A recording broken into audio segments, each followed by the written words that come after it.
ಸುಮಾರು 40 ವರ್ಷದ ರಾಜಕೀಯ ಬದುಕು ನನ್ನ.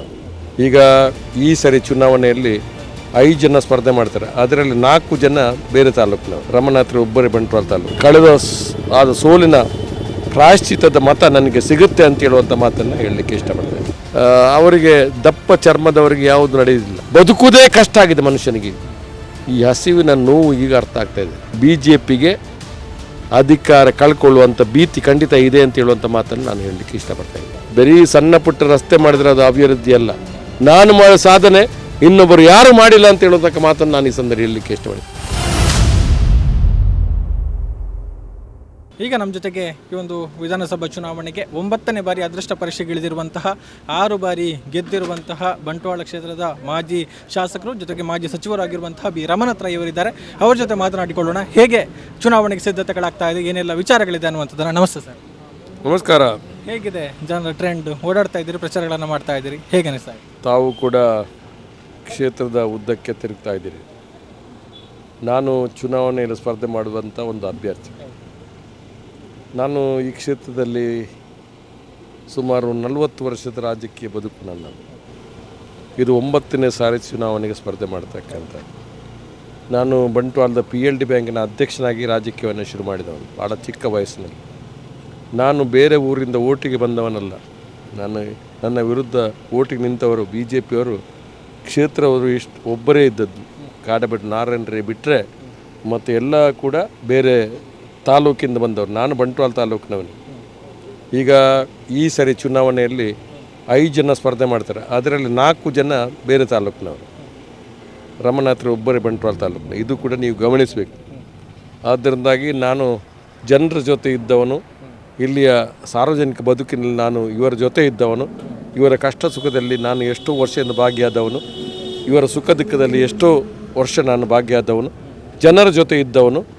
ಆದ್ದರಿಂದಾಗಿ ನನಗೆ ಸಾಮಾನ್ಯವಾಗಿ ಎಲ್ಲರ ನೇರವಾದ ಪರಿಚಯ ಇರತಕ್ಕಂಥ ಒಬ್ಬ ವ್ಯಕ್ತಿ ಅಂತ ಹೇಳುವಂಥ ದೃಷ್ಟಿಯಿಂದ ಖಂಡಿತ ನನಗೆ ಕಳೆದ ಆದ ಸೋಲಿನ ಪ್ರಾಯಶ್ಚಿತ್ತದ ಮತ ನನಗೆ ಸಿಗುತ್ತೆ ಅಂತ ಹೇಳುವಂಥ ಮಾತನ್ನು ಹೇಳಲಿಕ್ಕೆ ಇಷ್ಟಪಡ್ತೇನೆ.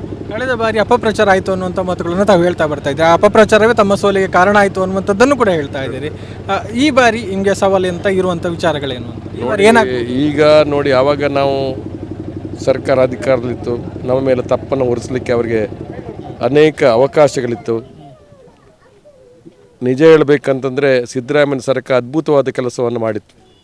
ಬಂಟ್ವಾಳ ತಾಲೂಕಿನಲ್ಲಿ ನೋಡಿದರೆ ಕೇಂದ್ರ ಸ್ಥಾನದಲ್ಲಿ ಯಾವುದೆಲ್ಲ ಕಟ್ಟಡಗಳಿದೆ ಅದು ಆ ಕಾಲದಲ್ಲಿ ಆಗಿರ್ತಕ್ಕಂಥ ಕಟ್ಟಡ. ಆದರೆ ನಮಗೆ ಒಂದು ರೀತಿಯ ಸೋಲಾಯಿತು. ಆದರೆ ಈಗ ನಮ್ಮ ಅಧಿಕಾರ ಇಲ್ಲ.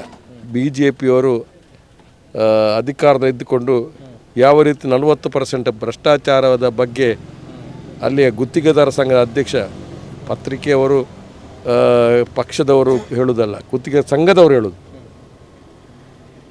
SI ನೇಮಕಾತಿಯಲ್ಲಿ ಆದ ಹಗರಣ, ಶಿಕ್ಷಕರ ನೇಮಕಾತಿಯಲ್ಲಿ ಆದ ಹಗರಣ, ಎಲ್ಲಿವರೆಗೆ ಅಂತ ಹೇಳಿದ್ರೆ ಇವತ್ತು ಸ್ವಾಮೀಜಿಗಳು ಹೇಳಲಿಕ್ಕೆ ಶುರು ಮಾಡಿದ್ರು, ನಮ್ಮ ಕೊಡುವಂಥ ಅನುದಾನದಲ್ಲಿ ಅದು ಕೂಡ ಕಮಿಷನ್ ತಗೊಳ್ತಾರೆ ಅಂತೇಳಿ. ಕಮಿಷನ್ನ ಪ್ರಭಾವ ಎಲ್ಲಿವರೆಗೆ ಹೋಯಿತು ಅಂತ ಹೇಳಿದರೆ ಇವತ್ತು ಜನರಿಗೆ ಹಸಿವಿನ ಅರ್ಥ ಆಗಿದೆ. ಇವತ್ತು ಡೀಸೆಲು, ಪೆಟ್ರೋಲು, ಗ್ಯಾಸಿನ ದರ ಕಡಿಮೆ ಮಾಡ್ತೇನೆ ಅಂತ ಅಧಿಕಾರ ಬಂದವರು ಕಡಿಮೆ ಮಾಡಿಲ್ಲ. ನಾವು ಇದ್ದಾಗ ಭಾರಿ ಬೊಬ್ಬೆ ಹೊಡಿತಿದ್ರು. UPA ಸರ್ಕಾರ ಇದ್ದಾಗ ಬೊಬ್ಬೆ ಹಿಡಿತಿದ್ದವರು ಈಗ ಅವ್ರು ಮಾತಾಡ್ತಿಲ್ಲ. ಕಡಿಮೆ ಮಾಡ್ತೇನೆ ಅಂತೇಳಿ ಅಧಿಕಾರ ಬಂದು ಕಡಿಮೆ ಮಾಡಲಿಲ್ಲ, ಜಾಸ್ತಿ ಮಾಡಿದ್ದಾರೆ. ಇದರಿಂದ ದಿನಬಳಕೆ ವಸ್ತುಗಳು ಕೂಡ ಜಾಸ್ತಿ ಆಯಿತು. ಆದರೆ ಕಾಂಗ್ರೆಸ್ ಕೂಡ ಪ್ರತಿಪಕ್ಷವಾಗಿ ಹೋರಾಟ ಮಾಡಲಿಲ್ಲ ಅಂತ ಆರೋಪ ಇದೆ. ಯಾಕೆ ಮಾಡಲಿಲ್ಲ? ಎಲ್ಲ ಮಾಡಿದ್ದೇವೆ. ಪತ್ರಿಕೆಯವರು ಸ್ವಲ್ಪ ನಮ್ಮ ಜೊತೆ ಸೇರ್ತಾ ಇದ್ದರೆ ಇನ್ನೂ ಜೋರಾಗಿ ನಾವು ಮಾಡ್ತಿದ್ದೆವು ವಿಷಯಗಳು. ಅದನ್ನು ಜೋರಾಗಿ ಇವತ್ತು ಬೋಪೋರ್ಸ್ ಆಗಲಿ ಇನ್ನೊಂದಾಗಲಿ ಭಾರಿ ದೊಡ್ಡ ಪ್ರಚಾರ ಮಾಡಿರ್ತಕ್ಕಂಥದ್ದು ಕೆಲವು ಮಾಧ್ಯಮಗಳು ಮಾಡಿದಂಥ ಇದರಿಂದ ವಿರೋಧ ಪಕ್ಷದವರಲ್ಲ. ನಾನು ಯಾರು ತಪ್ಪ ಅರ್ಥ ಮಾಡಿದ್ದು ಬೇಡ, ವಿಚಾರವನ್ನೇ ಹೇಳಿದ್ದು ನಾನು. ಆದ್ದರಿಂದಾಗಿ ನಾವು ಎಲ್ಲ ಹಂತದಲ್ಲಿ ನಾವು ಪ್ರತಿಭಟನೆ ಮಾಡಿದ್ದೇವೆ. ಮತನ್ನು ಮಾಡಿ ಬಹುಶಃ ಆದರೆ ಅವರಿಗೆ ದಪ್ಪ ಚರ್ಮದವರಿಗೆ ಯಾವುದು ನಡೆಯುವುದಿಲ್ಲ. ಆದರೆ ಇವತ್ತು ಕಡಿಮೆ ಮಾಡಿಲ್ಲ. ಆದ್ದರಿಂದ ದಿನಬಳಕೆ ವಸ್ತುಗಳ ಕ್ರಯ ಜಾಸ್ತಿ ಆಗಿದೆ. ಎಲ್ಲ ವಸ್ತುಗಳ ಕ್ರಯ ಜಾಸ್ತಿ ಆಗಿದೆ. ಬದುಕುವುದೇ ಕಷ್ಟ ಆಗಿದೆ ಮನುಷ್ಯನಿಗೆ. ಈ ಹಸಿವಿನ ನೋವು ಈಗ ಅರ್ಥ ಆಗ್ತಾಯಿದೆ. ಹೀಗೆ ಬಿಟ್ಟರೆ ಇನ್ನಾಗುವುದಿಲ್ಲ, ಒಂದು ಸಾರಿದಲ್ಲಿ ಬದಲಾಯಿಸಬೇಕು ಅನ್ನುವಂಥ ಒಂದು ಅಪೇಕ್ಷೆ ಜನರ ಮನಸ್ಸಲ್ಲಿ ಬಂದಿದೆ. ಆದ್ದರಿಂದಾಗಿ BJPಗೆ ಅಧಿಕಾರ ಕಳ್ಕೊಳ್ಳುವಂಥ ಭೀತಿ ಖಂಡಿತ ಇದೆ ಅಂತ ಹೇಳುವಂಥ ಮಾತನ್ನು ನಾನು ಹೇಳಲಿಕ್ಕೆ ಇಷ್ಟಪಡ್ತಾ ಇದ್ದೀನಿ. ಈಗ ಅಭಿವೃದ್ಧಿ ವಿಚಾರದಲ್ಲಿ ಕಳೆದ 5 ವರ್ಷದಲ್ಲಿ ಬಂಟ್ವಾಳ ಕ್ಷೇತ್ರ ಹೇಗಾಗಿದೆ ನೀವು ನೋಡಿದ? ಈಗ ಜನರು ಕೂಡ ದಡ್ಡರೇನಿಲ್ಲ. ರಮನಾಥರ ಈ ಕಾಲದಲ್ಲಿ ಎಷ್ಟು ಆಗಿದೆ ಮತ್ತು ಬೇರೆಯವರ ಕಾಲದಲ್ಲಿ ಎಷ್ಟು ಆಗಿದೆ ಅನ್ನೋ ತುಲನೆ ಮಾಡ್ತಕ್ಕಂಥ ಒಂದು ಸಂದರ್ಭ ಇದು. ಕಾಬಲಪಡೂರು ಗ್ರಾಮದಲ್ಲಿ ಹಿಂದೆ ಇದ್ದಾಗ ಯಾವ ಆಗಿದೆ ಅದನ್ನು ತುಲನೆ ಮಾಡಬೇಕು. ಸುಮ್ಮನೆ ಮಾತಾಡೋದಲ್ಲ. ಬರೀ ಸಣ್ಣ ಪುಟ್ಟ ರಸ್ತೆ ಮಾಡಿದರೆ ಅದು ಅಭಿವೃದ್ಧಿ ಅಲ್ಲ. ಶಾಲೆ ಕಟ್ಟಡ ಎಷ್ಟು ಮಾಡಿದ್ದಾರೆ, ಎಷ್ಟು ಪ್ರಾಥಮಿಕ ಆರೋಗ್ಯ ಕೇಂದ್ರವನ್ನು ಸ್ಥಾಪನೆ ಮಾಡಿದ್ದಾರೆ, ಎಷ್ಟು ಈ ಅಂಗನವಾಡಿ ಶಾಲೆಗಳನ್ನು ನಿರ್ಮಾಣ ಮಾಡಿದ್ದಾರೆ, ಎಷ್ಟು ಹೈಸ್ಕೂಲ್ಗಳ ಮಂಜೂರಾತಿ ಕೊಟ್ಟಿದ್ದಾರೆ, ಅಲ್ಲಿ ಎಷ್ಟು ಕ್ಲಾಸ್ ರೂಮ್ಗಳನ್ನು ಮಾಡಿದ್ದಾರೆ, ಯಾವ ಕಾಲೇಜಿಗೆ ಅವರು ಕಟ್ಟಡ ಕೊಟ್ಟಿದ್ದಾರೆ ಅನ್ನುವಂಥದ್ದು ಕೂಡ. ಬಹುಶಃ ಮಿನಿ ವಿಧಾನಸೌಧ ಮಾಡಿದವರು ಯಾರು, KSRT ಬಸ್ ನಿಲ್ದಾಣ ಮಾಡಿದವರು ಯಾರು, ಅಂಬೇಡ್ಕರ್ ಭವನ ಮಾಡಿದವರು ಯಾರು, ಪಂಚಮಂಗೇಶ್ವರ ಭವನ ಮಾಡಿದವರು ಯಾರು, ಇವರು ಏನು ಮಾಡಿದ್ದಾರೆ? ಒಂದೆರಡು ಪ್ರಮುಖವಾದ ರಸ್ತೆ ಇಲ್ವೋ, ರಸ್ತೆಯನ್ನೇ ಹೇಳೋದು. ಒಂದು ನಾವು ಮಾಡಿದ ರಸ್ತೆ ಒಂದು ತಲೆಯಲ್ಲಿ ಹೋಗಿ ಒಂದು 200 ಮೀಟರ್ 300 ಮೀಟರ್ ರಸ್ತೆ ಮಾಡಿ ದೊಡ್ಡ ಬ್ಯಾನರ್ ಹಾಕಿದ್ದು ಬಿಟ್ಟರೆ ಅಭಿವೃದ್ಧಿ ಅಂದರೆ ರಸ್ತೆ ಮಾಡೋದು ಮಾತ್ರ ಅಭಿವೃದ್ಧಿ ಅಲ್ಲ. ಇವರು ರಸ್ತೆ ಬಿಟ್ಟು ಬೇರೆ ಏನು ಮಾಡಿದ್ದಾರೆ ಅಂತ ನಾನು ಪ್ರಶ್ನೆ ಮಾಡ್ತೇನೆ. ಎಲ್ಲೋ ಸಣ್ಣ ಪುಟ್ಟದ್ದು ಏನೋ ಮಾಡಿರ್ಬೋದು. ಇಡೀ ಬಂಟ್ವಾಳದಲ್ಲಿ ಅಭಿವೃದ್ಧಿ ಮಾಡಿರ್ತಕ್ಕಂಥ ಯಾರು ಅಂತ BC ರೋಡ್ ಅಂತ ಹೇಳಿದರೆ 3 ಸಾರಿ BJPನ MLA ಇದ್ದಂಥ ಕ್ಷೇತ್ರ ಅದು. ನಾನು 6 ಸಾರಿ MLA, ಅಲ್ಲಿ ಬರೀ 2 ಸಾರಿ ಮಾತ್ರ MLA ಆಗಿದ್ದು.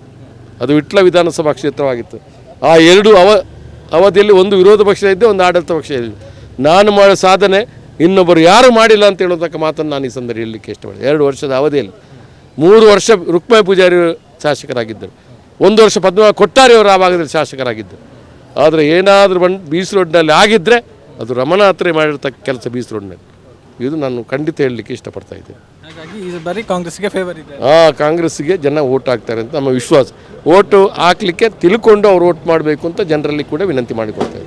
ಪುತ್ತೂರಿನಲ್ಲಿ ನೂತನ ಅಲಂಕೃತವಾದಂತಹ ಗೃಹೋಪಕರಣಗಳು ಈಗ ಫ್ಯಾಕ್ಟರಿ ರಿಯಾಯಿತಿ ದರದಲ್ಲಿ. DG furniture factory outlet May 8ರಂದು ಬೆಳಗ್ಗೆ 10 ಗಂಟೆಗೆ ಉದ್ಘಾಟನೆಗೊಳ್ಳಲಿದೆ.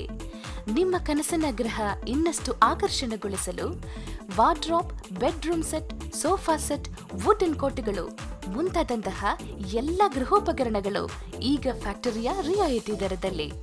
ಕನಸಿನ ಈ ರಿಯಾಯಿತಿ ಪೂರ್ಣವಾಗಿ ಉಪಯೋಗಿಸಿಕೊಳ್ಳಲು ಉದ್ಘಾಟನಾ ವೇಳೆಯ ಶುಭ ಮುಹೂರ್ತಕ್ಕೆ ಸ್ವಾಗತಿಸುತ್ತಾ ಇದ್ದೇವೆ. DG furniture factory outlet, 𝐼𝐻𝐿 complex near Darbe circle, Puttur. Suddi channel, ಕ್ಷಣ ಕ್ಷಣದ ಸುದ್ದಿಗಾಗಿ.